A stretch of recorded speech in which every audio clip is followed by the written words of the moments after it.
JavaScript chop slice trim off last character in string. I have a string, 12,345.00, and I would like it to return 12,345.0. I have looked at trim, but it looks like it is only trimming whitespace and slice, which I don't see how this would work. Any suggestions? You can use the substring function.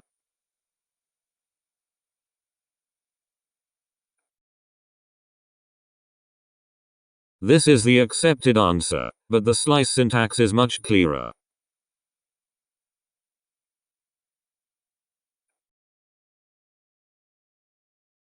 Thanks for watching. Subscribe to learn JavaScript. We have a number of awesome tutorials in the works.